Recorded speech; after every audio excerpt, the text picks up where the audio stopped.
সমস্যা। আমার আপনাদের দোয়ার পরবর্তী আমার ছেলে দুইটার গেছে আজকে 3 বছর। ছোট ছেলে বাড়িতে থাকতো, সে ঢাকা গাজীপুর পলিটেকনিক্যালে লেখাপড়া করে তার চাকরি হয়ে গেছে। এখন আমার ফ্যামিলি একা বাসায়, আমার একটা গড়ে বান্ধব লাগে।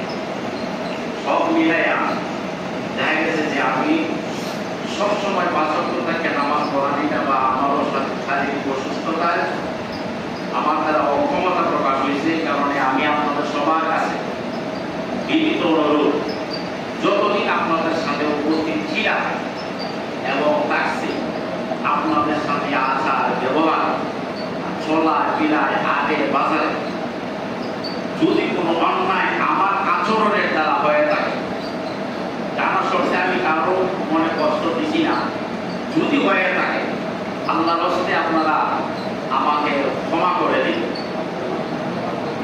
সবাই আওয়াজ দিয়ে বলুন। কারণ আমি আমার দ্বারা আমার ফ্যামিলি সব আগে দেখতে হবে বিষয় এটাই। তথাপি আমি আপনাদের কাছে, আমি একটা মানুষ, আমার ভুল হতেই পারে, মানুষ নয়, ভুল হতেই পারে। তথাপি অনেক সময় দেখা গেছে অনেক মুসল্লিদেরকে বলছি ভাই এটা মনে কষ্ট নিচ্ছে অনেকে। তথাপি আপনারা আল্লাহর রাস্তে আপনারা ক্ষমা করে দিবেন, আমার জন্য দোয়া করবেন।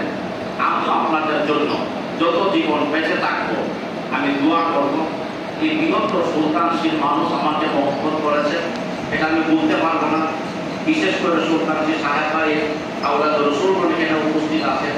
আপনারা আমাকে যে মহব্বত করেছেন, যে ভালোবাসা দিয়েছেন, যেভাবে আমাকে আপনারা আদর সমাদর করেছেন, সবাই আমি বিশেষ করে গ্রামবাসী এবং উপস্থিত সাহেবাড়ির সকলের কাছে আমি আবারও বিনীত অনুরোধ, আমাকে ক্ষমা করে দিবেন, আমার জন্য দোয়া করবেন।